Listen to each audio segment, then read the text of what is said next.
guys, Happy New Year. Welcome to another episode of Becoming a Professional. We are here at the AICPA office in Durham, North Carolina. So I'm your host, Riley Ramos, and I'm joined here today by my co-host, Danielle Bradley. Hi, everyone. This episode is brought to you by the National Chapter of Beta Alpha Psi. Enormous appreciation to them for their support and our continued efforts with this podcast. Thanks again for listening. Make sure to sign up for our member and alumni network on bap.org. It allows you to connect with all of us here at this table, but there's also so many great resources and opportunities throughout the network that we want to make sure you're taking advantage of. As a disclaimer, the opinions in this podcast are our own and do not represent or reflect the position of Beta Alpha Psi or our respective employers as a whole. But we're so excited for the podcast today. Our guest, she is a powerhouse in the business world. We'd like to welcome the immediate past president of Beta Alpha Psi and founder and CEO of KET Solutions, Kimberly Ellison-Taylor. Woo! Thank you so much for having me on the podcast. Of course. I mean, a lot of our listeners know who Kimberly is because, who doesn't? But for the people who don't, can you give us a little bit of your origin story? Where did you go to school, and what made you to decide your major? I have wanted to be a CPA for as long as I can remember, and that certainly is the third grade, where I decided that I was going to be a CPA. Someone came to my elementary school in the inner city of Baltimore, and they said, be a doctor, be a lawyer, be an engineer. I think they were grasping at straws. I was like, that's not for me. And then when they said CPAs manage the money, I was sold. And I was sold in a big way because it is really about the money. But when you're 8, it's not about the money that I think today. Back then, I was just thinking about having multiple TVs and being able to boss my sisters around. For all of my middle children out there, I know your pain because I have a sister 4 years older and a sister 4 years younger. And at the time, I just wanted to be the boss. And so I went to the University of Maryland, Baltimore County. I was going to be a CPA, but they did not have accounting. They only had economics. And no offense to the econ majors. I always say that because every time I say this story, someone is the econ major and they're like, what's wrong with econ? There's nothing wrong with econ. But very quickly I said, well, what else do you have? I was on a full scholarship, so it wasn't like I could just switch schools. So when they said information systems, I thought it could be useful. It's like, this technology thing. Oh my goodness. Oh wow, the This foresight. technology Back then, thing. I know. The This foresight. technology thing could be useful. And so I majored in information systems management. And then later on, at the height of .com and the height of Y2K, I still wanted to be a CPA. Although I was doing very well at NASA, Goddard Space Flight Center.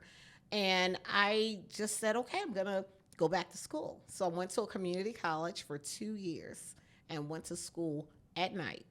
So for anyone who has taken a class 1 day a week, just think about taking advanced accounting or managerial accounting at night. Yikes. All year long. Summers, spring, fall semesters, taking the classes I needed so that I could sit for the exam. That would be a great story. Except the first time I took the exam, I failed it. And that wake-up call made me realize that I needed to really move into public accounting because at the time I was working for Motorola. And I went to KPMG and had a great career, got the experience that I needed, and took the exam and passed it. And so I know you're going to have other questions, but that's basically how I got started on this path. Gotcha. And then also Danielle mentioned that you were immediate past president for BAP. Can you tell us a little bit about your, at least that initial exposure into the organization? And then Danielle's has a few other questions prepared. Well, I'm from the amazing state of Maryland, and I don't think you can be from Maryland and not know about Beta Alpha Psi. I also have the privilege of being a past chairman of the Maryland Association of CPAs. So my interaction with BAP goes way back to when I got on the board went through all of the chair leadership roles, because at UMBC, if there was no business school and no accounting major, there would not have been a Beta Alpha Psi chapter. So I didn't have that opportunity. But as a state society member, lots of interactions and engagement with our future bosses.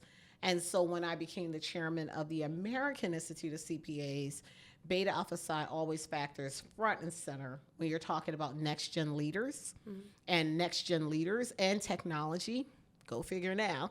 Were my platform themes. And so when the opportunity came to put my name in the hat, I definitely wanted to take advantage of that, because Beta Alpha Psi is certainly where leaders get their start. And I wanted to be more intentional about the impact I could have. And I think the impact that you're referring to was from when I first met you, the most notable thing, and just the creativity or the regard of the profession, how you viewed yourself, but also I think you're an excellent example of continued learning and leadership. Mm-hmm. I think it's natural when people get into their career, oh, I've done this, I've checked the box, but you've always been incredibly intentional about continuing your own development. So can you speak a little bit about why you lead yourself in that manner and why you think it's important for the Beta Alpha Psi students or even alumni to have a similar mindset?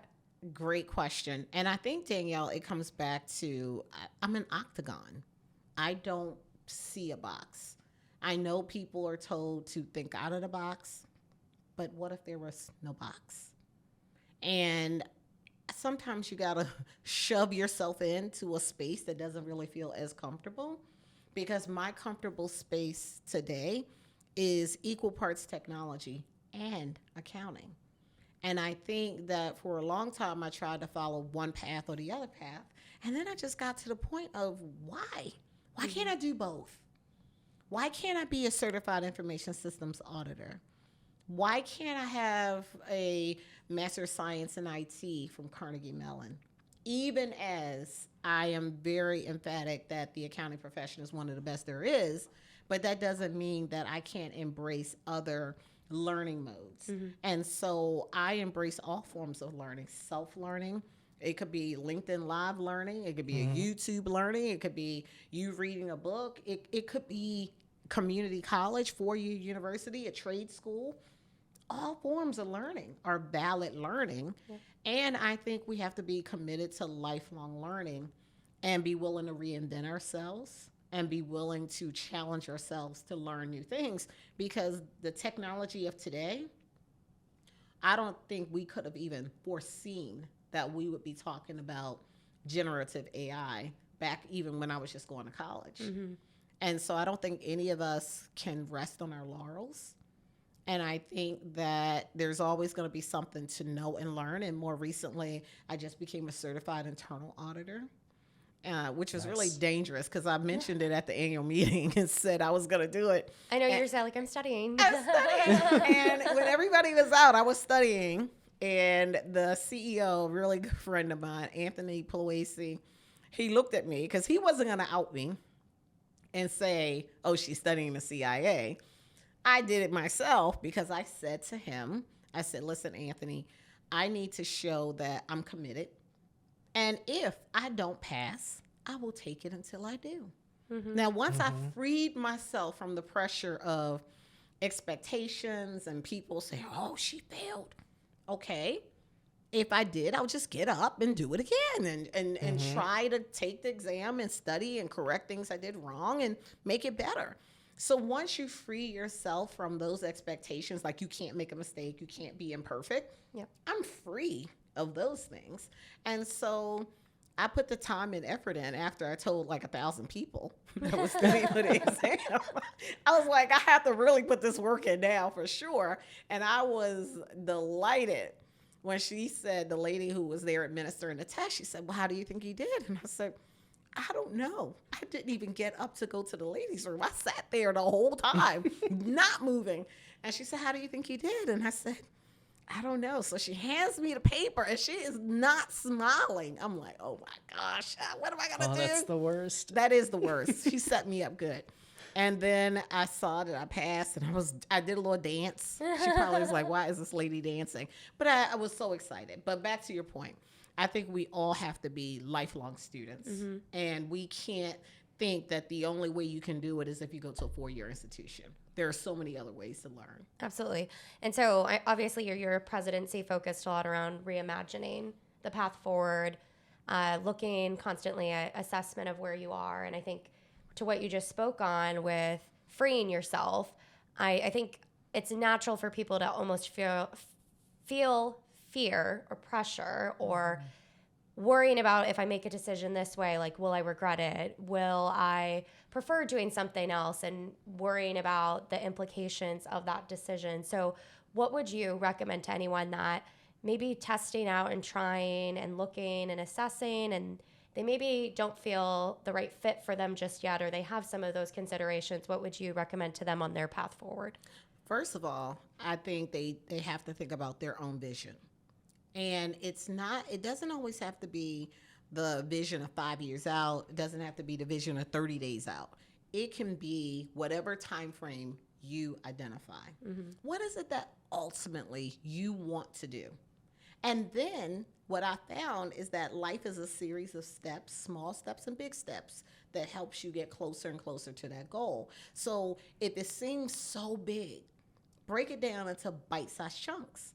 And then breaking it down into bite-sized chunks means that you can decide this role, whatever the role you're in now, is an amazing role, but it's not on the path. And I will give you an example. I absolutely loved what I was doing at Motorola. I'd only been there 1 year.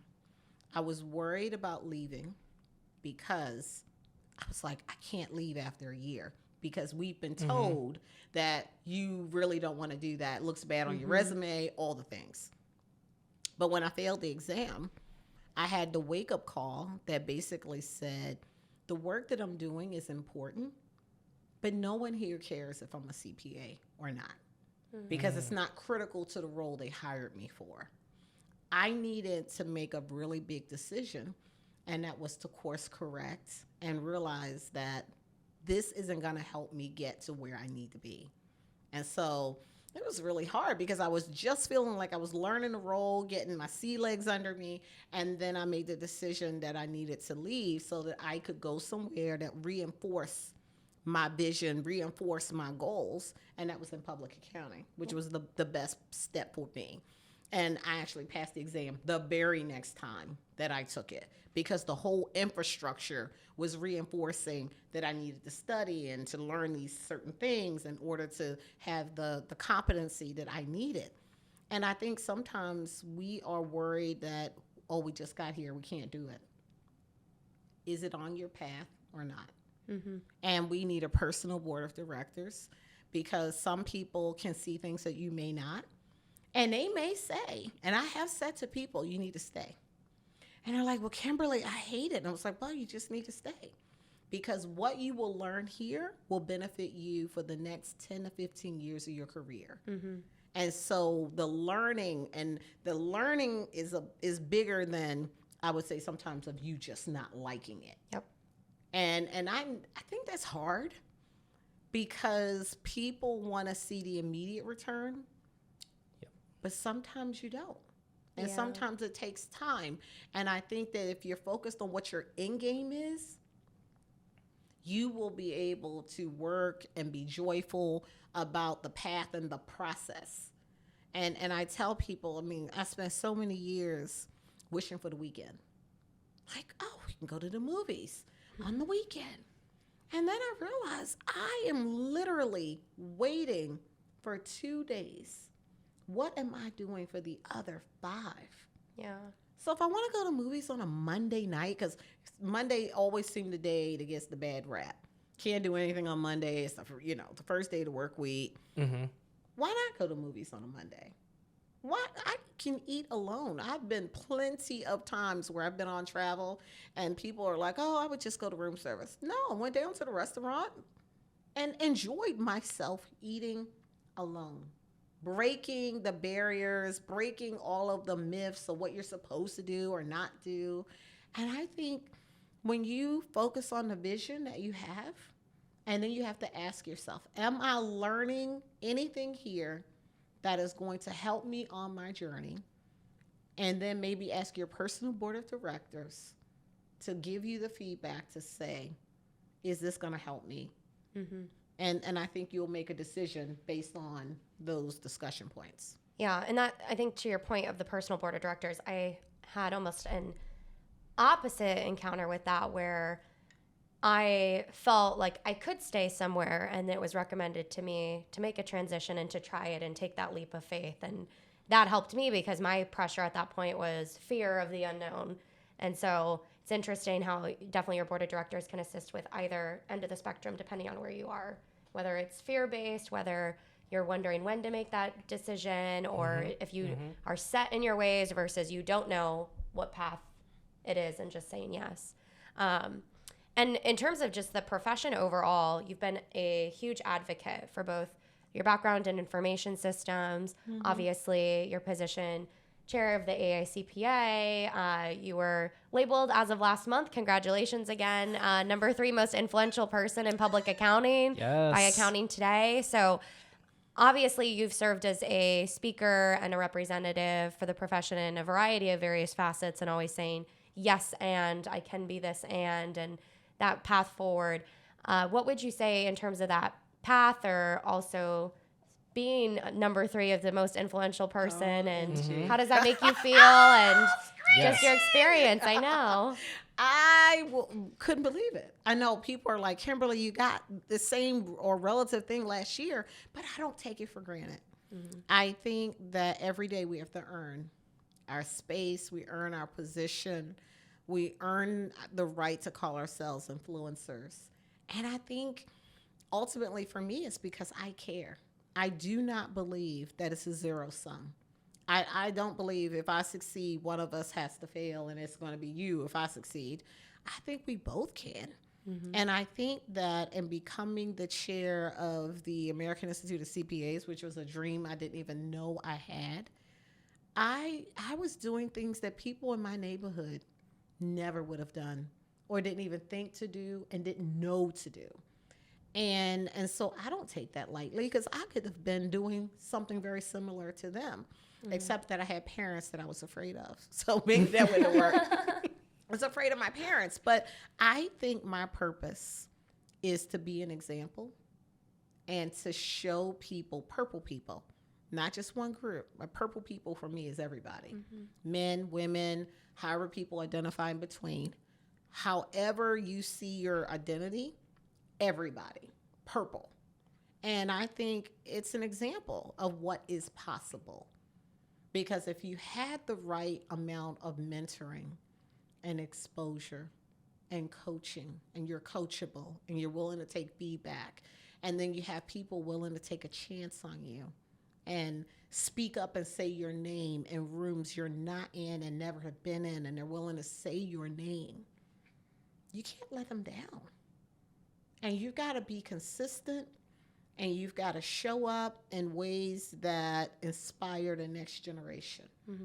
And you have to believe it, because the people that I've met, especially our future bosses, they know when you're not authentic.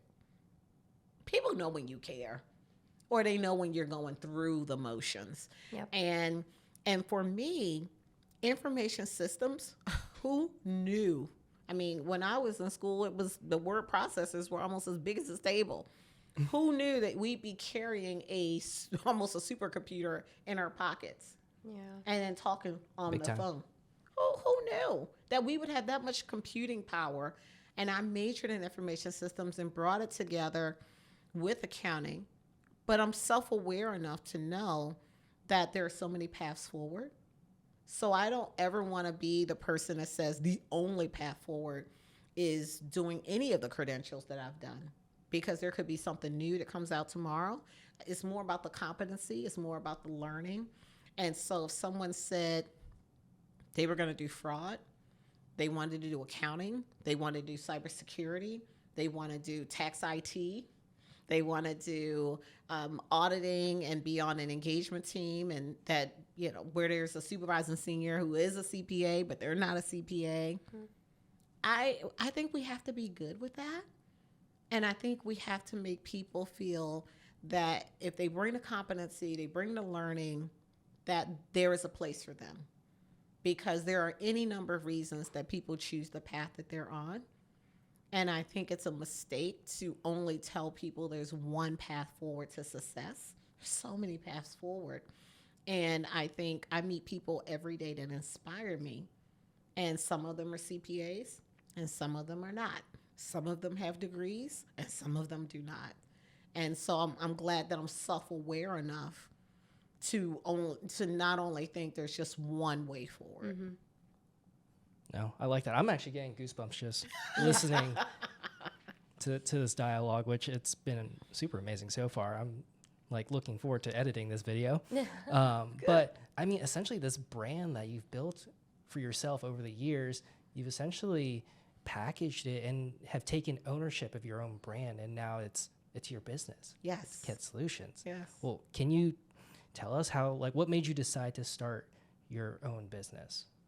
Because for years and years and years, I wanted to. So I was more of an entrepreneur, always thinking, wow, there's got to be another way to do it. If you were to tell me that this is the process, then I probably could tell you 4 or 5 other ways we could be doing it. And sometimes it could delight you or it could frustrate you. Because when people, sometimes as a leader, they would come back and tell me, well, we can't do that. And I would say, well, why? And then they would tell me the reason. I was like, that's not a real reason. That's a self-constrained reason. That's a construct that we created for ourselves. That's not a real reason.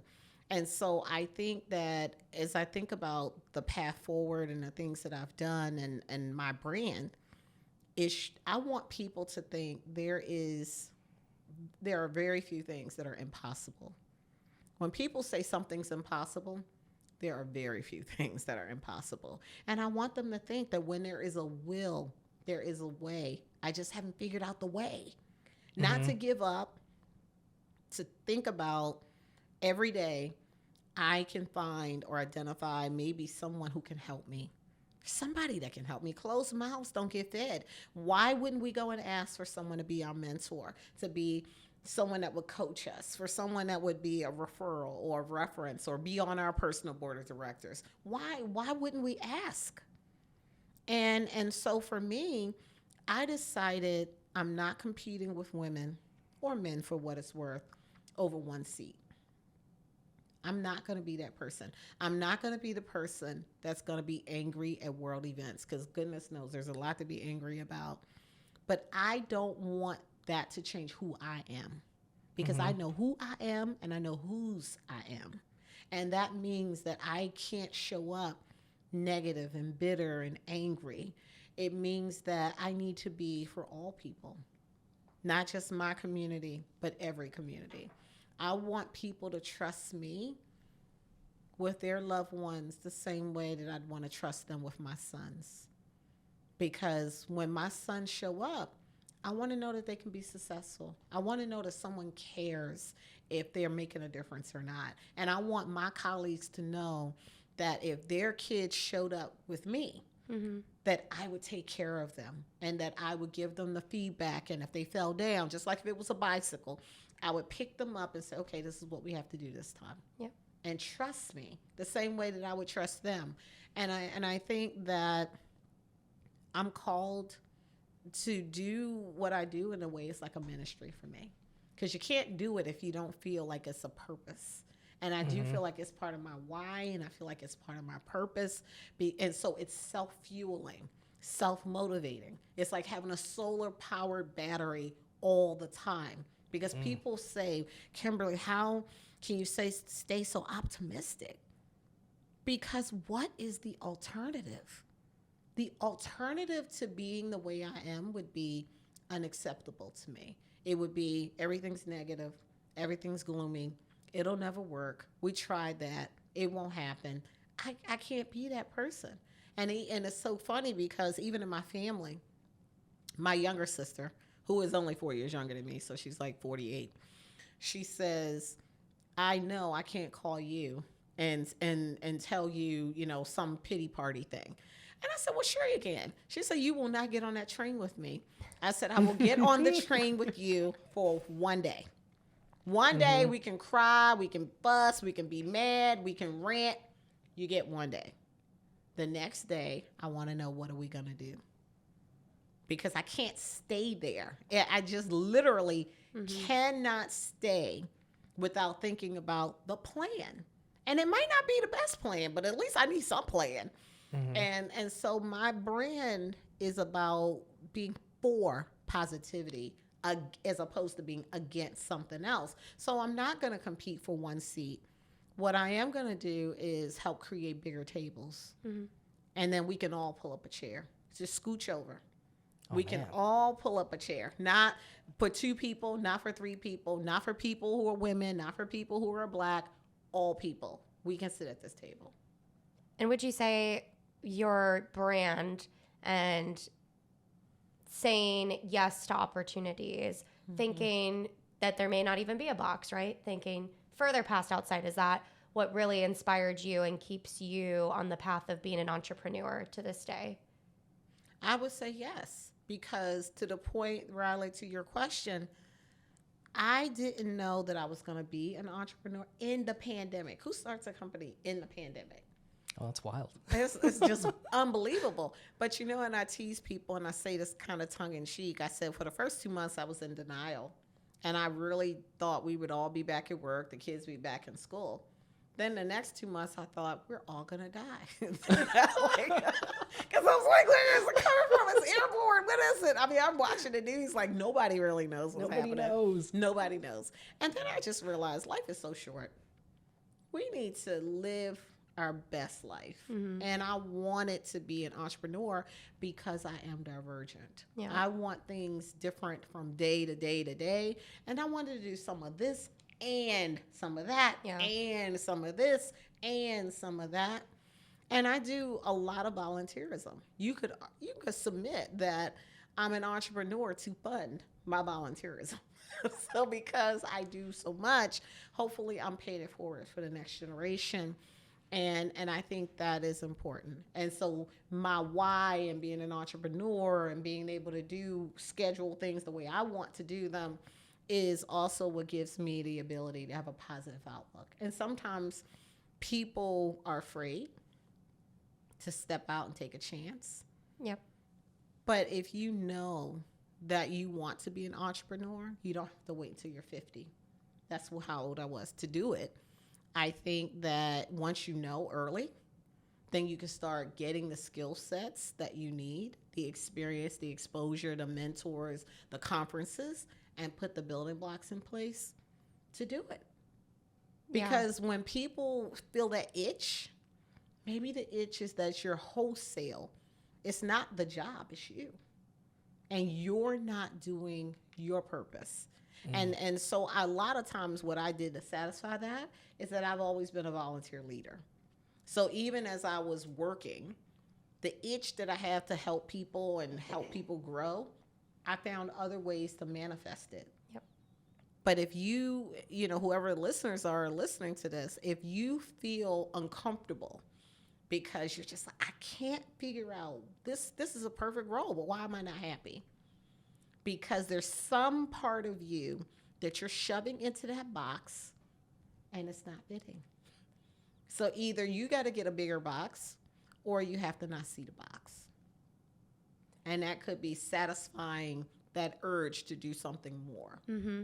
Well, and the concept of entrepreneurship is a big one with our audience and with recent alums or even students that are close to graduation, and one that's been requested for us to make sure that we hit on the podcast. So I know that you just referenced kind of the fear and listening to those itches or almost that intuition that you might have. Is there any other pieces of advice that you would have to someone that has that itch or knows that they have more that they want to do and either are limited and are then wanting to take that leap into entrepreneurship?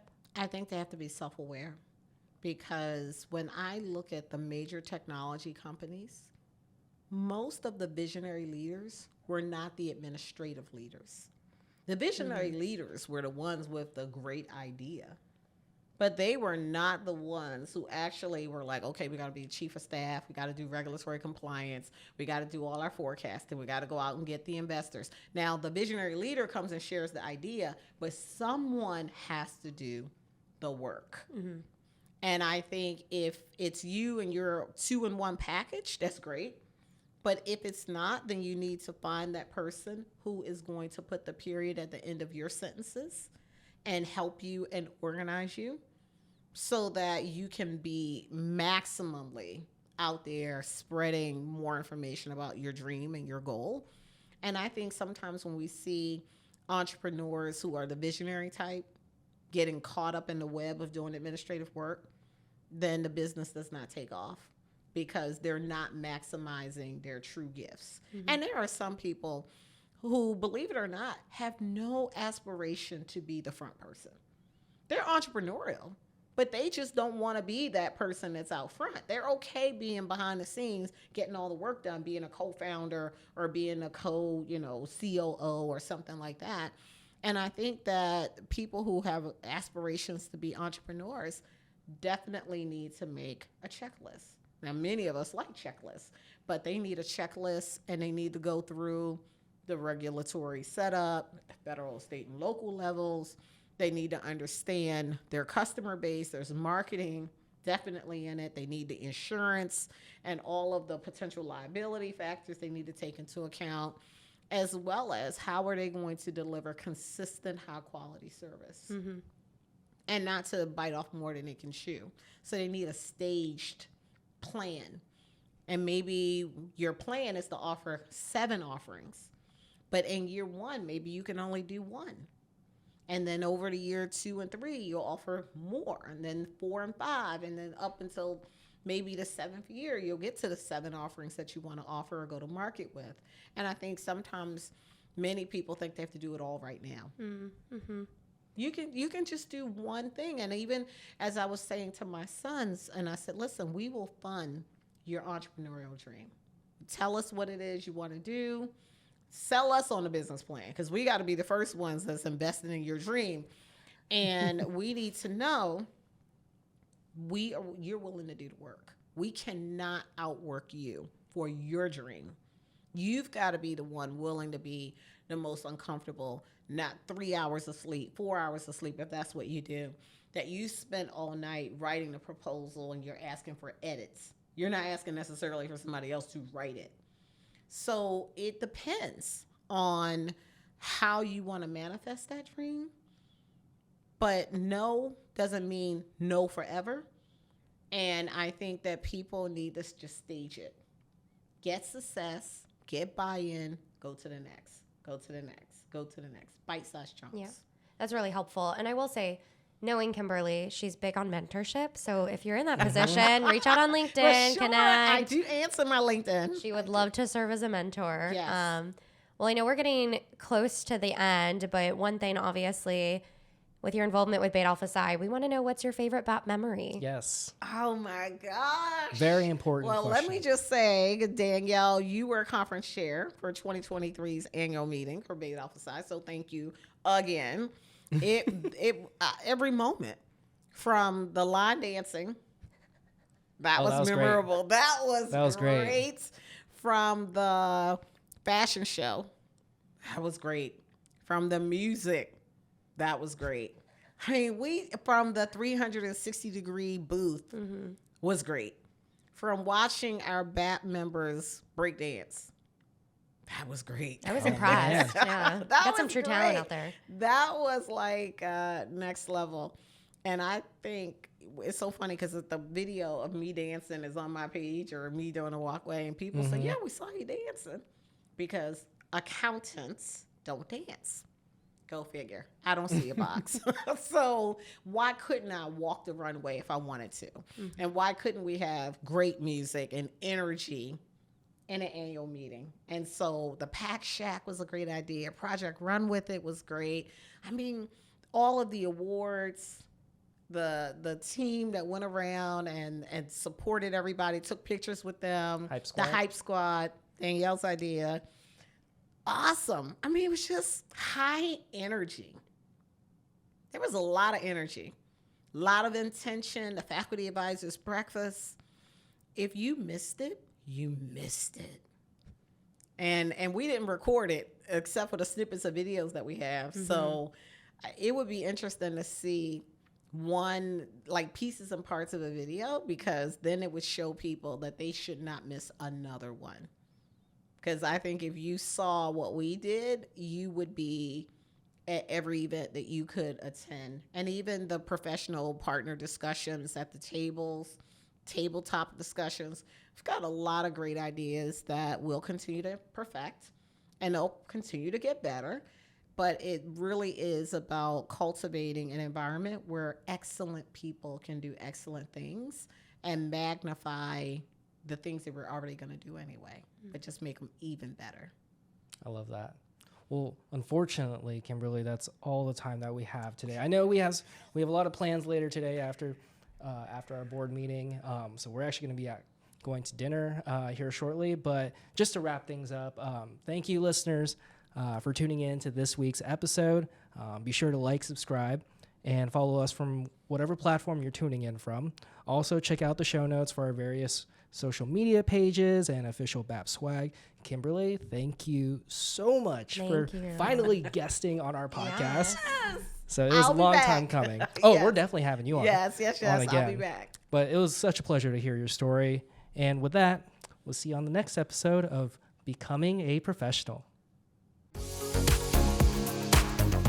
Hey everyone, Riley here with the credits. This episode, titled Reimagining the Path Forward with Kimberly Ellison-Taylor, was hosted by myself, Riley Ramos, along with my co-host Danielle Bradley, and of course accompanied by our special guest, the Kimberly Ellison-Taylor. The episode was recorded at the AICPA office in Durham, North Carolina. Music was sourced from Resolute Audio and Fine-Tune Music on Adobe Stock. Huge shout out to Beta Alpha Psi for their financial support and keeping the podcast going strong. And if you haven't already, please join the Alumni and Member Network. Details can be found in the show notes. Thanks again for tuning in, and we'll see you on the next episode of Becoming a Professional.